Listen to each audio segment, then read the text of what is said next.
financing, they don't really have to have done a whole bunch.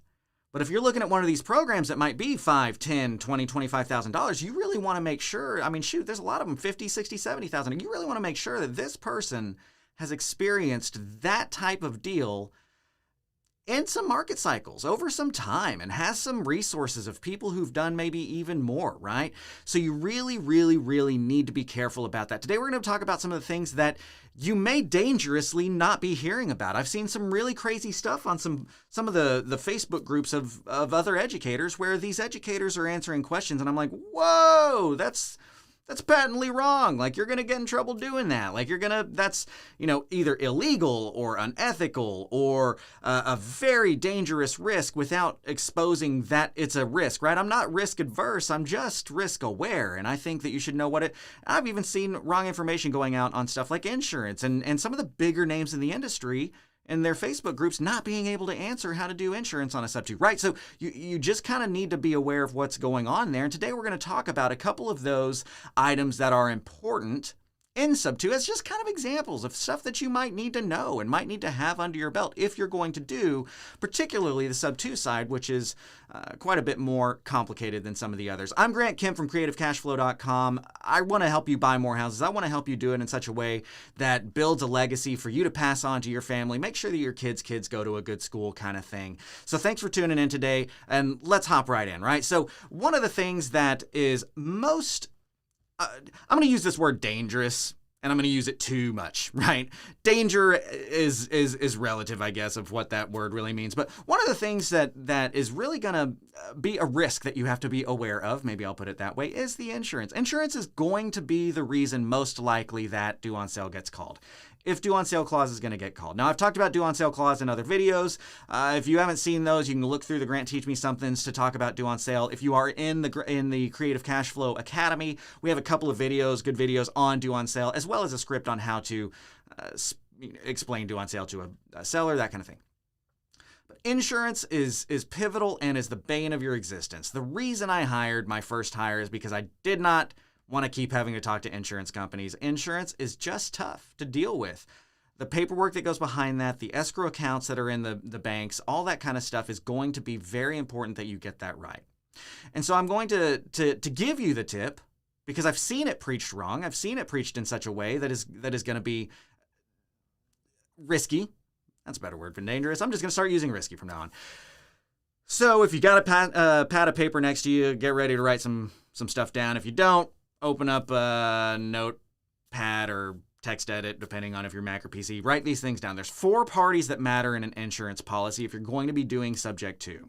Okay, you have the seller that sold the house sub 2. You've got your buyer. I'm going to assume that you've wrapped this property, okay, in this example, because that's going to be the most complicated one. And when I sub 2, I typically like to wrap on the other side. You can sub 2 and rent. That's cool. You can sub 2 and flip. You can sub 2 and live in it. You can sub 2, right? But we're going to talk about the sub 2 wrap because that's going to be the most complicated issue for insurance here. So on your insurance policy, you've got 4 parties. You've got your seller that you bought from. You've got your buyer that bought from you. You have your company that sat in the middle there. And then you've got a bank that is involved that holds this loan. There's 4 parties. On the insurance policy, if you purchase sub 2 and you sell as a wrap, that wrap buyer is going to be the named insured, okay? Now, even if you buy sub 2 and you hold it yourself, you're going to be the named insured. Whoever owns that property is the named insured. That's the person who's actually going to own this insurance policy. So the named insured, we're going to say, is our buyer. Now, for the bank to be okay with this, and by okay, I mean not alarmed, not looking into, due on sale stuff and get it, you're still going to need that seller's name on the policy. It's still going to have to show up. And so what you've got to do is you've got to put that seller's name as the also insured or the additional insured. It depends on which underwriter you're using as to what that's going to be called, but that's where they need to show up. You've got your buyer as the named insured, your seller as the also/additional insured, depending on your underwriter. That way both of them are on there, and the bank sees buyer's name. The bank sees your seller's name, who is what they're expecting to see on this loan because that's who they lent to. You're then going to need to put the mortgagee clauses, okay? Mortgagee clauses are who is owed money for this house. So Obviously, the bank is there. Let's say it's Wells Fargo or Bank of America or whoever, or the servicer, whoever's going to be listed there that you've sub-toed. So let's say they owe Bank of America, right? Well, Bank of America is going to show up as the primary mortgagee. It's Mortgagee, mortgagee. The primary mortgagee is going to be the bank, the sub-to lender. Then there's going to be a secondary mortgagee, and that's going to be your company that stood between, which purchased sub-to and sold as a wrap. The reason you are a mortgagee is because you have a mortgage with this buyer, right? That is the point of owner financing, is you've given them a mortgage on their property. So you are the secondary mortgagee. Now, those are the slots that need to be filled. But think about it this way. What's crazy, this is another thing that other educators who may not have had the experience in this business, who may not have held sub-twos for a long time, are unable to teach you. I'm not saying anything is malicious about this. I'm just saying that they haven't had enough experience. And I felt like I've seen enough people popping up that this was a topic worthy of talking about, because, hey, if you're talking to somebody who has not run an insurance claim for a wrap buyer, or who has not had to deal with a bank coming in and asking, hey, what about these names that are, right? Like, they don't have enough experience for you to be set up correctly going forward. The insurance claims are going to be a big deal, because when we've got these 4 slots to be filled, well, that's 4 slots. But what if you've got a husband and a wife seller? So there's 2 people. You've got a husband and a wife buyer. So there's 2 people. Then you've got 2 mortgagees. There's 6 signatures that are going to be needed on any insurance claim. So how do you even handle the insurance claim? That's a whole topic in and of itself, right? That's something that we need to talk about. I've got a couple of videos in the Creative Cash Flow Academy. If you are a member, go check those out. I've got 2 videos on full-length videos on how to do the insurance and things like that. We've talked about it on Grant Teach Me Something even. If you want to search through on insurance claims and that sort of deal, I'll go into more detail on that. But there are and aren't ways to be most efficient. And man, let me tell you, I have gone through some garbage to figure out how to get this stuff done. It is crazy trying to get an insurance claim taken care of on a sub-to property if you don't know the proper way to do that. Because you're going to end up with checks that need endorsements from all these 6 different people, and what order do you need to send it in, and how do you deposit a check, and how do you, right? Should you be holding funds and doing a draw on the repair, or should you be just giving them those repairs? What is the legal implication of giving somebody, just endorsing it and letting them deposit a check versus holding back the check and paying out as repairs are needed? Here's something that another educator may not know, who has not held mortgages for a long time. If you're looking at somebody who's only held mortgages for 2, 3, 4, 5 years, they might not have experienced an insurance claim yet. Now, they probably have, but they might not have. It also depends on what kind of volume they've done and that sort of thing. And so how do you handle that? That's very important. How do you handle an insurance claim? Well, what's going to happen when an insurance claim comes in is there's going to be a check that gets sent to your buyer, and they need that check to repair a roof or to repair a fence, or whatever that might be. So we're not going to go into full detail on that, but I do want to give you a quick tip on something that might matter as far as these insurance claims go from a legal standpoint, that some of the other educators, again, I'm not saying maybe it's malicious, I am just saying they just probably don't know, is from a legal standpoint, you need to have a document filed someplace in your files that says what your process is when somebody gets an insurance check, because you might face a lawsuit if you don't have that filed off, which is just literally all you literally need is a couple of sentences stored off in a document someplace, filed away in your files, that says, if we get an insurance claim check for one of our mortgages, one of our buyers, this is what we're going to do. Now, the way that the banks do it, I'll throw this out for you in case this is the way that you want to handle it as well, is that they say, look, it's typically $10,000. If the claim is for under $10,000, we're just going to endorse it and let them go do what they need to do. If the claim is for over $10,000, we're going to deposit it, we're going to watch them do the work, and we're going to pay the contractors directly as the work gets done. Because who here, comment below, I'd love to see how many people have experienced this. How many people watching have experienced a situation where you're buying a house, this is most likely where you're going to hit it, you're buying a house, it needs a new roof, like for sure, like that roof is jacked, and you ask them about it. Well, long story short, it turns out that they got an insurance claim for that roof, and they used the money for something else. And so now this roof still needs to be repaired, and no insurance company is going to give the money for that roof to repair it. So you're stuck with a bill, because any insurance company's going to be like, hey, insurance already paid out for a new roof, so we're not going to put that, right? So you have to decide, as the person holding the mortgage, if you want to prevent that kind of situation from happening, which you should, because the whole reason you're in this business and the whole reason you're doing mortgages is that your money that's on the line is secured by that property being worth enough for you to sell and recoup your money in case this person does not pay you. That's what a foreclosure is there for, right? If they don't pay you, you should be able to sell that asset and get paid off for everything that's owed to you. And if there's a leaky roof that's damaging and molding that house's value is being diminished drastically. So you need to make sure that that roof gets done. And that might be a reason why you would want to say, look, we're going to deposit the check into our account. We're going to pay your contractors directly. You go ahead and get the work done. When it's done, we'll pay them. So you make sure that it happens. Now, here's where you're going to run into legal issues. What if you choose to do that on one person, and for whatever reason, it literally does not matter why, for another person, you're like, okay, I'm just gonna endorse this and let them deposit it into their account, which is, by the way, not going to work on Sub 2 very well. Again, members of Creative Cash Flow should know.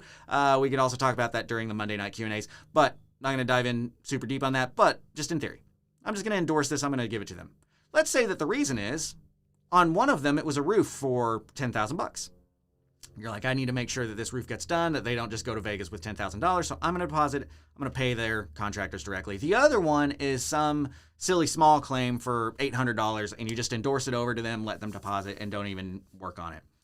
Well, what if one of those people, let's say the one for the $10,000 check that you deposited and did not release the funds immediately for, what if they're in a protected class and they get wind somehow that you just endorsed over a check to somebody else, and they decide to sue you because you have shown that you are racist or classist or homophobic or whatever that might be, whatever protected class that they might be in. And they sue you and they say the reason why XYZ lender, you, didn't trust me to just endorse this check and give it to me is because I am part of insert protected class here. You're going to lose that battle. Okay? You're going to lose that battle in court, and it's going to suck, and it's going to cost you a ton of money. And guess what, guys? That likelihood of that happening, very slim. Probably not ever going to happen. But if you don't have an educator who is keen to laws and who wants to run their company with every law taken care of and making sure that they're making money in an ethical and legal way, if you're not learning from somebody who knows that, who cares about that, who wants to tell you, hey guys, you need to have this on file, you might be set up for that being that one person that gets sued for this and loses a ton of money, and you're like, dude, the strategy sucks. Well, the strategy didn't suck.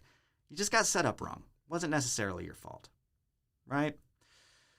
So insurance is a good example because, as you saw here, like I already had like 3-4 branches of things to worry about, think about, as you're doing owner financing that has nothing to do with buying and selling the house. It has everything to do with servicing that thing after you've got it in your ownership, after you've made that into a performing asset. But it's an aha, it's a gotcha, it's something that you might get messed up with. And I don't see other educators typically as capable of doing that. Now, let me also throw something else out here. I want to be very clear that there are good other educators out there. I'm not saying everybody stinks but Grant, everybody but Creative Cash Flow, nobody else knows what's going on. There's a lot of people that know what's going on. Well, maybe not a lot. There's a few people that know what's going on. There's people I learned from, right? I learned from someplace. Scott Horn's an incredible, he's an artist when it comes to this stuff. He's wild. He's a wild man. And he's one of the godfathers of owner financing. Mitch Steven, Eddie Speed, these guys that have been around the block, who've done tens of thousands of deals, right? Like there's a lot to that. But I think that one of the unique things that Creative Cash Flow is able to offer for you is that we've kind of got a mold in both sides, right? There are people on the end who don't have that much experience, but are maybe going to be a little bit better suited for the technological advancements that may be needed to really make it over this next cycle, right? Some of the capabilities that are allotted to us that may not have been around in the 80s and 90s, right? There's going to be that side of things, and that's a positive. And then there's going to be the side of things of people who've been around since the 80s and 90s and have way more experience. And I think that that's a unique offering that Creative Cash Flow has for you, right? I've had my name on over 1,700 HUDs at this point in time. I've done $90+ million worth of seller financed loans on the market myself, But I also am friends with all these guys who've done way more that make me look like I'm just a stinking baby in the industry. So I've got a little bit of that experience on there. And then Creative Cashflow, also, we have a big focus on the technological side. Ronnie Walker's my business partner, and his lead generation and ability to run a sales team is just incredible, right? So that's one of the reasons why I feel so confident with what we're able to put out there. And one of the things that I want you guys to look out for, right? Just kind of do what you can to judge if this educator has been around the block or has had enough experience to really lend something of service for you. I just don't want you guys losing money. One of the things that I take very seriously is putting free education out, right? This is not, I mean, in a way, yes, this is a giant commercial for CreativeCashFlow.com, but that's not what I'm doing this, all right? I really just genuinely, I get scared from, like, I'll give you an example. I got tagged in a post from somebody a little while ago who was charging people thousands of dollars to learn how to do sub 2. And they had only done 8 deals over a span of like a couple of years.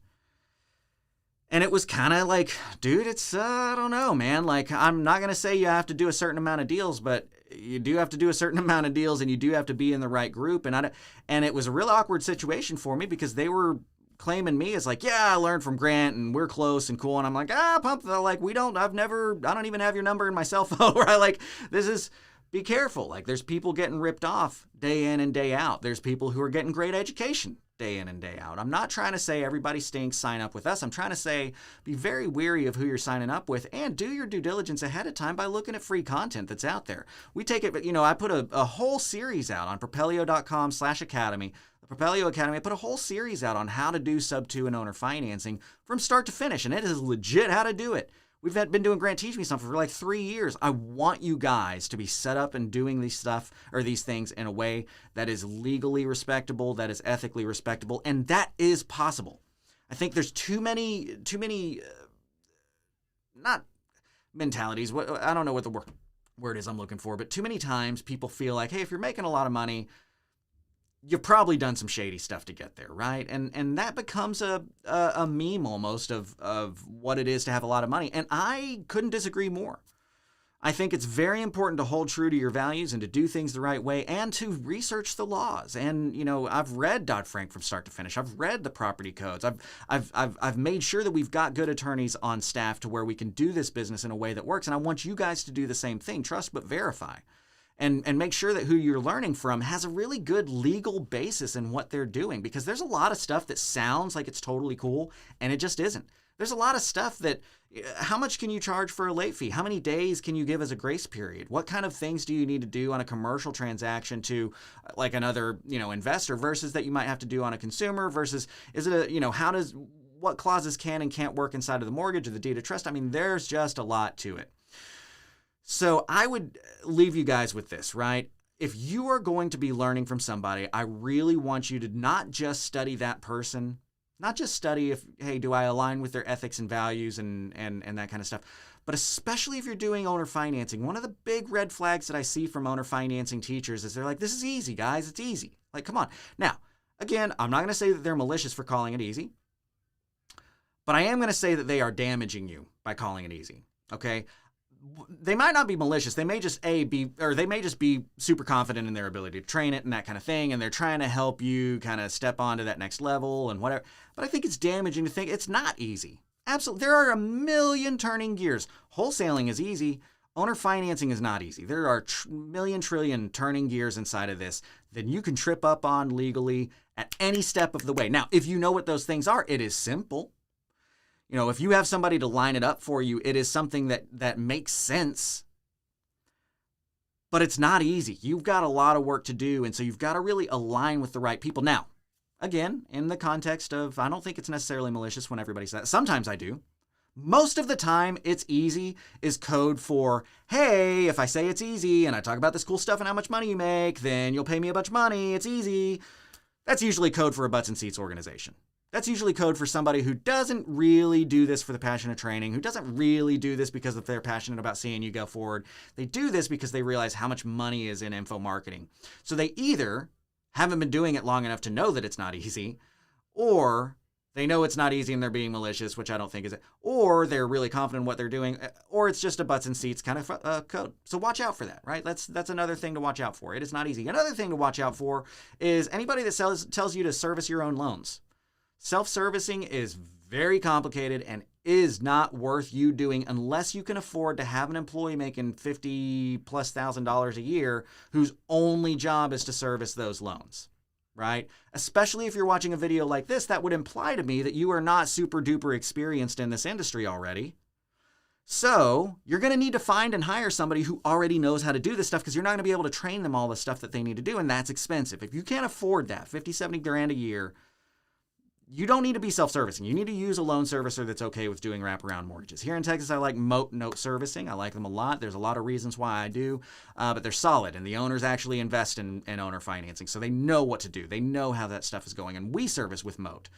We self-service on some things too, but I've been doing this for a decade. We know how to get these things, right? Like, we do have the staff. We do have the manpower to get that stuff done. It's not to say I'm perfect. Screw stuff up all the time.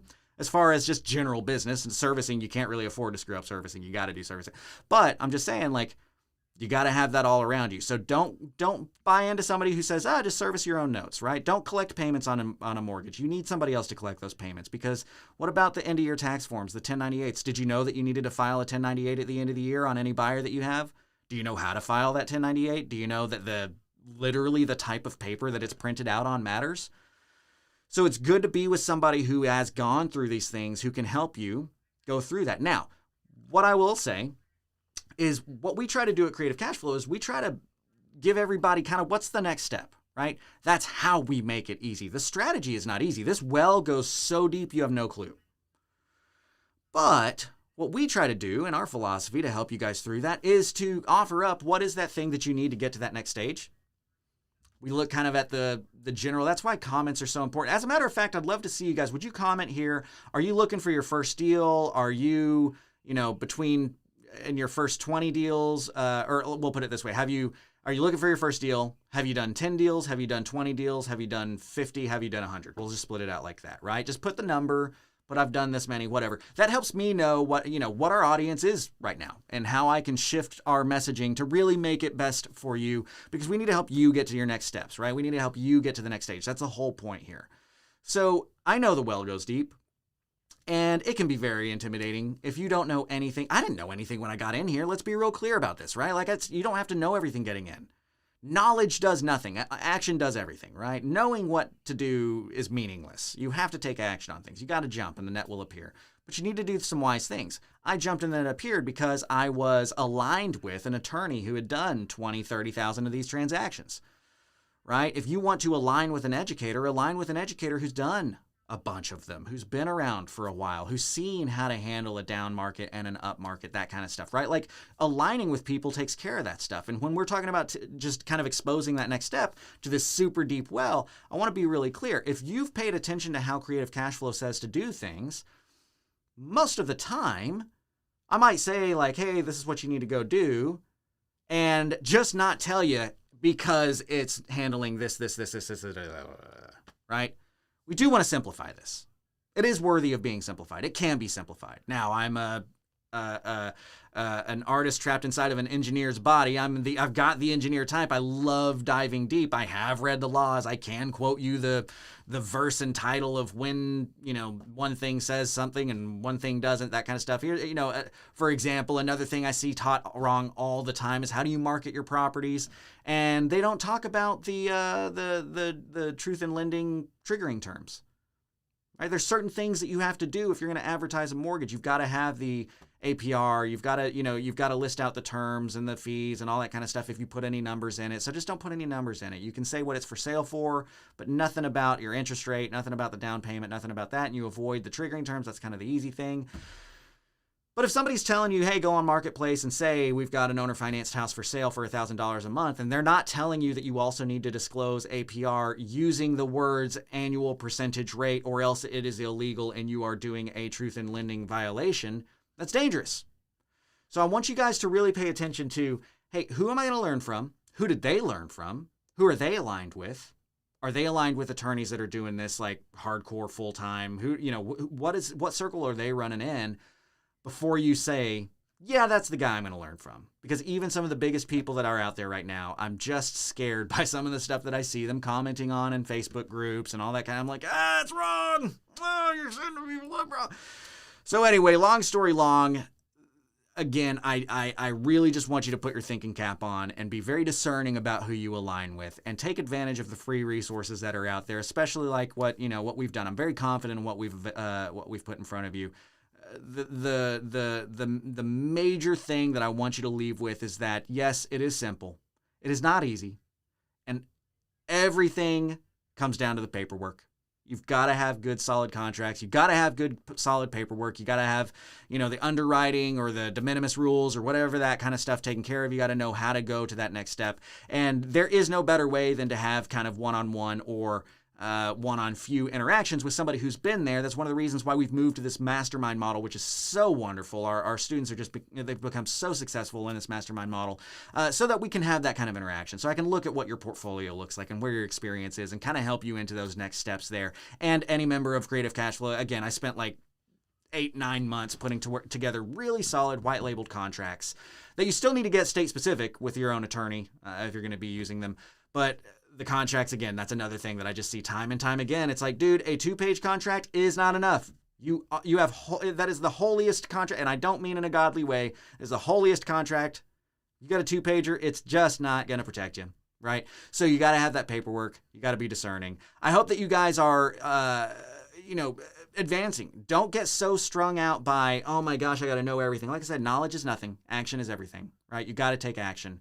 But if you can align yourself with people who've been there, done that, or around people who've been there, done that, and can help you get there to do that, that's going to be the best possible situation for you. Again, I'm Grant Kemp from CreativeCashFlow.com. Thank you guys so much for being here. Don't forget to subscribe, hit the little bell. We go live every Wednesday so that we can help you through these next topics. And again, comment below kind of what stage you're in so that we can figure out and know how to really put this content together that's going to best serve you. So thank you guys for being here. I'll see you next week. Have a good one.